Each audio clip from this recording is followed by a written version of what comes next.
कैमरे में कैद गरीब महिला की दुकान तोड़ी गई। आगे जो हुआ उसने सबको हिला दिया। दोस्तों, यह कहानी है पटना शहर की। सुबह का समय था। सड़क किनारे हल्की धूप उतर रही थी। लोग अपने अपने काम में जल्दी में थे। उसी भीड़ के बीच एक छोटे से चौराहे पर मीरा अपनी फल की छोटी सी दुकान सजा रही थी। लकड़ी का ठेला नहीं, बल्कि एक साधारण सा स्टैंड जिस पर केले, सेब, संतरे और कुछ अंगूर सजे हुए थे। यही उसकी दुनिया थी। यही उसकी उम्मीद थी। मीरा की आंखों में नींद कम और जिम्मेदारियां ज्यादा थीं। उसका छोटा बेटा सोहन पास बैठा था, हाथ में स्कूल की कॉपी लिए।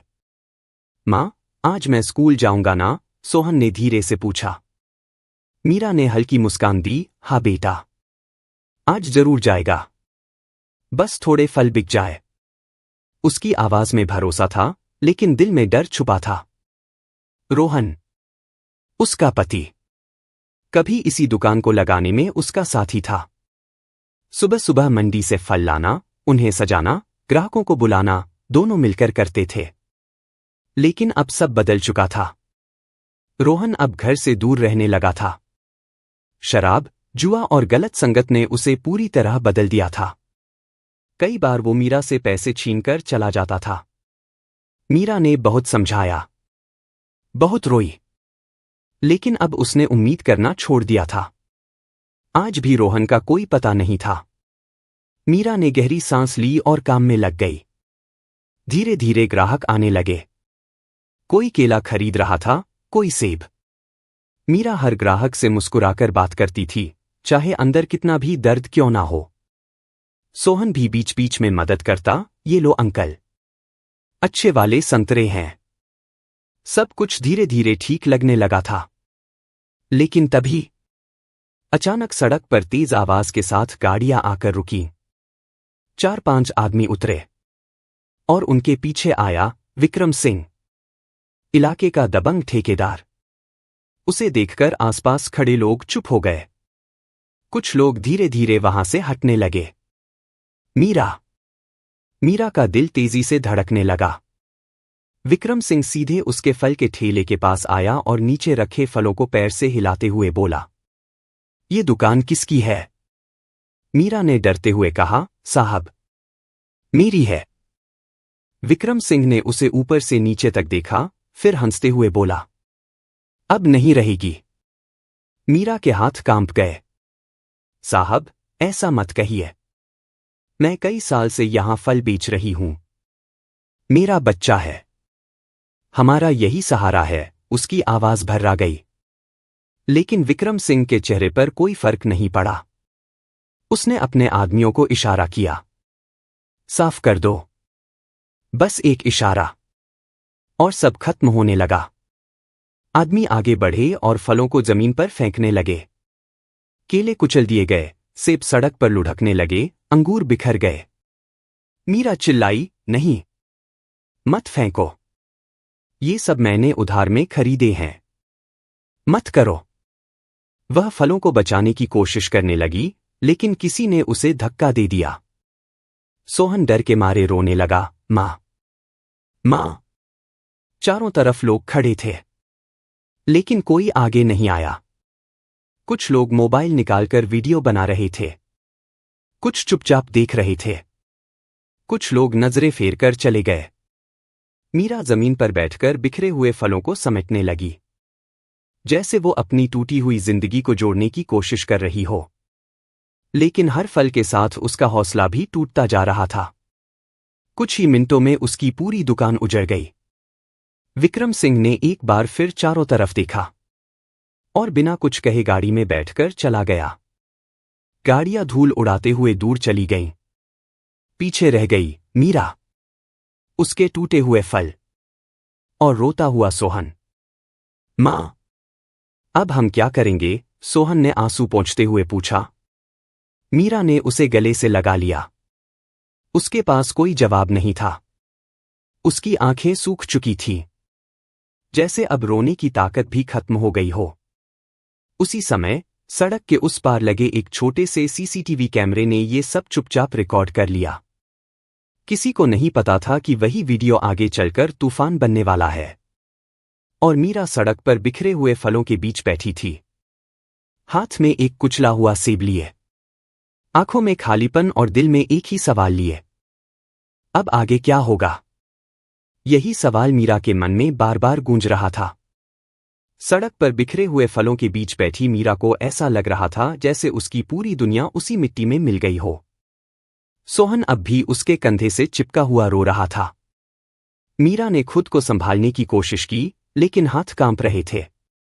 कुछ देर बाद भीड़ धीरे धीरे हटने लगी, जैसे कुछ हुआ ही नहीं हो। मीरा ने एक एक करके बचे हुए फलों को उठाना शुरू किया। जो कुचल चुके थे उन्हें वह अलग रख देती, जो थोड़ा ठीक थे उन्हें अपने दुपट्टे में बांध लेती। हर फल को उठाते समय उसकी आंखें भर जातीं। उसी समय एक बुजुर्ग आदमी पास आया और बोला, बेटी छोड़ दे, अब इससे कुछ नहीं होगा। मीरा ने बिना ऊपर देखे कहा, अगर ये भी छोड़ दूंगी ना तो मेरे पास कुछ भी नहीं बचेगा। उसकी आवाज में दर्द था, लेकिन हिम्मत भी थी। उस दिन मीरा ने दुकान दोबारा नहीं लगाई। वह सोहन का हाथ पकड़कर धीरे धीरे घर की तरफ चल पड़ी। रास्ते भर लोग उसे देख रहे थे, कुछ सहानुभूति से, कुछ जिज्ञासा से, लेकिन कोई आगे नहीं आया। घर पहुंचते ही सोहन चुपचाप एक कोने में बैठ गया। मां, मुझे भूख लगी है, उसने धीरे से कहा। मीरा का दिल टूट गया। घर में खाने को कुछ भी नहीं था। उसने खाली बर्तन देखे, फिर अपनी अलमारी खोली, लेकिन हर जगह सिर्फ खालीपन था। उसने पानी का गिलास भरकर सोहन को दिया। अभी ये पी ले बेटा, मैं कुछ लेकर आती हूं। लेकिन उसे खुद भी नहीं पता था कि वो कहाँ जाएगी। अगले दिन सुबह मीरा फिर उसी चौराहे पर पहुंची जहां उसकी दुकान हुआ करती थी। वहां अब सिर्फ खाली जगह थी। वो कुछ देर वहीं खड़ी रही, फिर धीरे से जमीन पर बैठ गई। उसकी आंखों में आंसू नहीं थे, बस एक अजीब सा सन्नाटा था। तभी पास खड़े दो लड़के आपस में बात कर रहे थे। अरे, कल का वीडियो देखा क्या? कौन सा? अरे वही, एक औरत की फल की दुकान तोड़ दी थी, पूरा वायरल हो गया है। मीरा ने चौंककर उनकी तरफ देखा। कौन सा वीडियो? उसने धीरे से पूछा। उनमें से एक लड़के ने मोबाइल निकालकर वीडियो दिखाया। मीरा की सांस रुक गई। वो वही वीडियो था। उसकी दुकान, उसके फल, उसका रोना, सब कुछ साफ दिख रहा था। मीरा के हाथ कांपने लगे। ये कहां से आया? उसने घबराकर पूछा। लड़का बोला, सीसीटीवी फुटेज है, किसी ने सोशल मीडिया पर डाल दिया, अब तो हर जगह फैल गया है। मीरा कुछ पल के लिए चुप रह गई। उसे समझ नहीं आ रहा था कि ये अच्छा हुआ या बुरा। उसी समय शहर के एक छोटे से न्यूज ऑफिस में पत्रकार रीना अपने लैपटॉप पर वही वीडियो देख रही थी। उसकी आंखों में गुस्सा था। ये खुली गुंडागर्दी है, उसने कहा। उसने तुरंत अपने कैमरामैन से कहा, चलो, हमें उस औरत को ढूंढना होगा। कुछ ही देर में रीना उसी चौराहे पर पहुंची। मीरा अभी भी वहीं बैठी थी। रीना उसके पास आई और धीरे से बोली, आप ही हैं ना ये वीडियो वाली? मीरा ने डरते हुए उसकी तरफ देखा। हाँ, लेकिन मैंने कुछ गलत नहीं किया, उसकी आवाज कांप रही थी। रीना ने नरमी से कहा, आपने कुछ गलत नहीं किया। गलत उनके साथ हुआ है जिन्होंने ये किया है। मीरा की आंखों में पहली बार उम्मीद की हल्की सी चमक आई। रीना ने कैमरा ऑन कराया। आप बताइए, आपके साथ क्या हुआ? उसने पूछा। मीरा ने धीरे धीरे सब बताया। कैसे उसकी दुकान थी, कैसे सब तोड़ दिया गया, कैसे उसके पास अब कुछ भी नहीं बचा। बोलते बोलते उसकी आवाज भर गई। मेरे बच्चे का क्या होगा? उसने रोते हुए कहा। रीना कुछ पल चुप रही, फिर उसने कैमरे की तरफ देखा और कहा, ये सिर्फ एक औरत की कहानी नहीं है, ये उस सिस्टम की सच्चाई है जहां गरीब की आवाज दबा दी जाती है। कुछ ही घंटों में वो इंटरव्यू भी वायरल हो गया। अब लोग सिर्फ वीडियो नहीं देख रहे थे, बल्कि मीरा की कहानी भी सुन रहे थे। सोशल मीडिया पर लोग गुस्से में थे। हर जगह एक ही नाम गूंज रहा था, विक्रम सिंह। लेकिन कहानी यहीं खत्म नहीं हुई। उसी शहर के एक कोने में एक आदमी मोबाइल पर यह सब देख रहा था। उसकी आंखों में पछतावा था, दिल में बेचैनी। वो कोई और नहीं, रोहन था। उसने स्क्रीन पर मीरा और सोहन को देखा और पहली बार उसकी आंखों से आंसू निकल पड़े। उसने खुद से कहा, मैंने क्या कर दिया?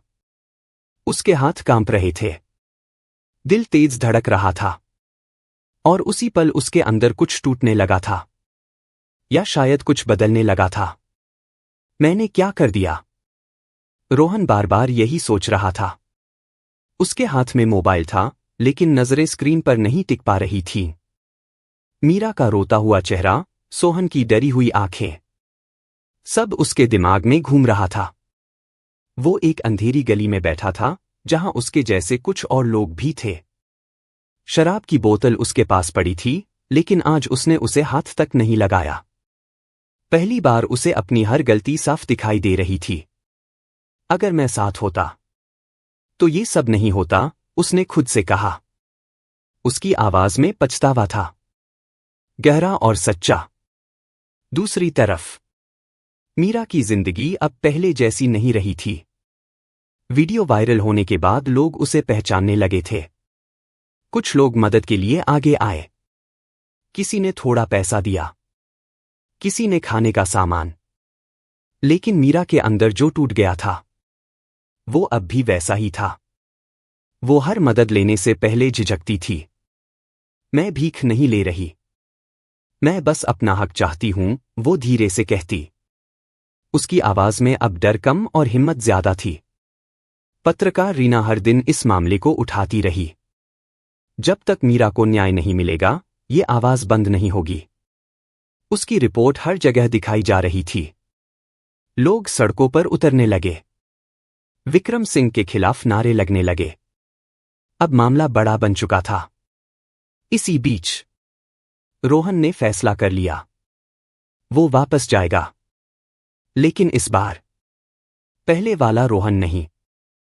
वो चुपचाप उस चौराहे पर पहुंचा। दूर खड़े होकर उसने देखा, मीरा फिर से एक छोटी सी टोकरी में कुछ फल बेचने की कोशिश कर रही थी। लेकिन इस बार उसकी मुस्कान गायब थी। रोहन आगे बढ़ना चाहता था, लेकिन उसके कदम रुक गए। उसे डर था, मीरा उसे देखकर क्या करेगी। फिर भी उसने हिम्मत की। मीरा, उसने धीमी आवाज में पुकारा। मीरा ने आवाज सुनी, और जैसे ही उसने पीछे मुड़कर देखा, उसकी आंखों में गुस्सा भर गया। तुम यहां क्या कर रहे हो? उसकी आवाज सख्त थी। रोहन चुप हो गया। जब जरूरत थी तब कहा थे तुम? मीरा ने कहा। हर शब्द तीर की तरह लगा। मैं गलत था। रोहन की आवाज टूट गई।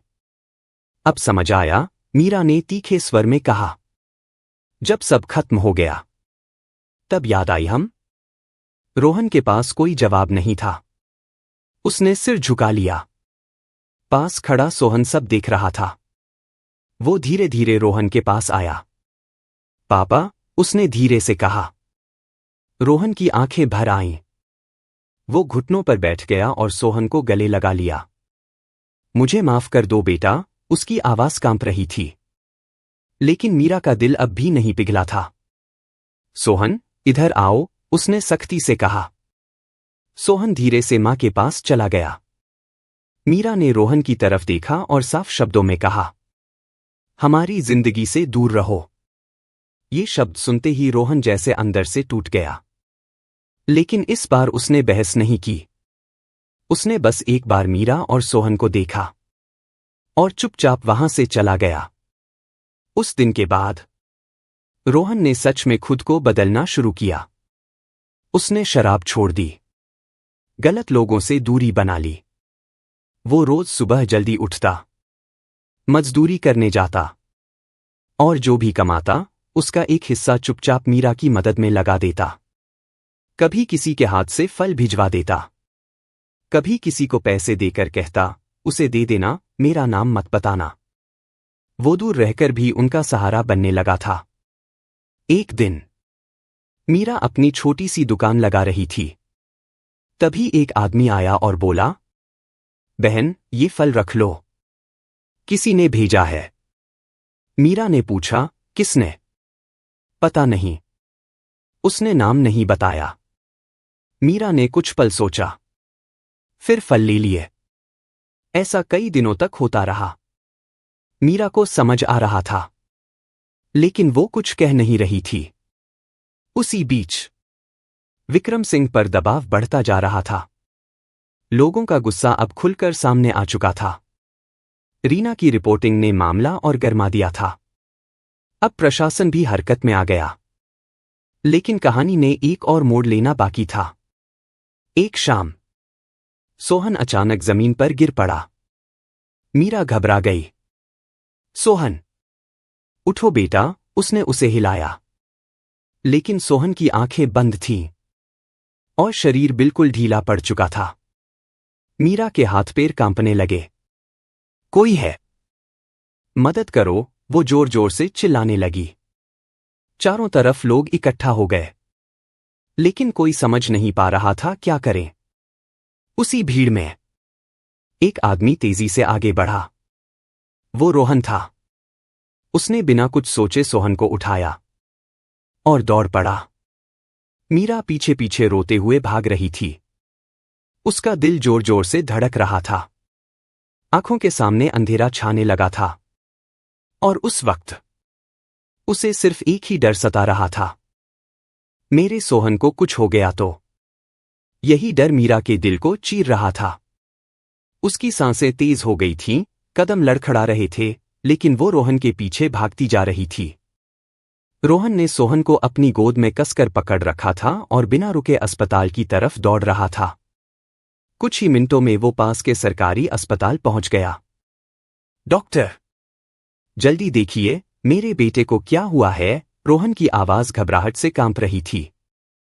डॉक्टर तुरंत सोहन को अंदर ले गए। मीरा दरवाजे के बाहर खड़ी थी, हाथ जोड़कर बस एक ही बात दोहरा रही थी, भगवान, मेरे बच्चे को बचा लो। रोहन थोड़ी दूरी पर खड़ा था। आज पहली बार वो दूर नहीं भागा। आज वो वहीं खड़ा रहा, डर के साथ, जिम्मेदारी के साथ। कुछ देर बाद डॉक्टर बाहर आए। अब खतरे की बात नहीं है। बच्चा बहुत कमजोर हो गया था, कई दिनों से ठीक से खाना नहीं मिला, इसलिए बेहोश हो गया, डॉक्टर ने कहा। मीरा की आंखों से आंसू बहने लगे, लेकिन इस बार ये राहत के आंसू थे। रोहन ने धीरे से दीवार का सहारा लिया, जैसे उसकी सांस वापस आई हो। अंदर सोहन बेड पर लेटा था। मीरा उसके पास बैठी थी, उसका हाथ थामे हुए। कुछ पल बाद उसने धीरे से सिर उठाकर रोहन की तरफ देखा। उनकी आंखें मिली। इस बार उनमें गुस्सा कम था और समझ ज्यादा। रोहन धीरे धीरे पास आया। मैंने सब खराब कर दिया था, उसकी आवाज बहुत धीमी थी। लेकिन अब नहीं। अब मैं भागूंगा नहीं। अगर तुम कहो तो दूर रहूंगा, लेकिन जिम्मेदारी से नहीं भागूंगा। मीरा चुप रही। उसने सोहन की तरफ देखा, फिर रोहन की तरफ। उसे वो दिन याद आए जब दोनों साथ मिलकर हंसते थे, जब रोहन जिम्मेदार था, जब जिंदगी इतनी भारी नहीं थी। कुछ पल के सन्नाटे के बाद मीरा ने धीरे से कहा, गलती बहुत बड़ी थी। रोहन की नजर झुक गई, लेकिन मीरा ने रुककर कहा, अगर सच में बदल गए हो तो साबित करना होगा। रोहन ने तुरंत सिर उठाया, मैं हर दिन साबित करूंगा। मीरा ने पहली बार हल्की सी हाँ में सिर हिलाया, और उसी पल टूटा हुआ रिश्ता धीरे धीरे जुड़ने लगा।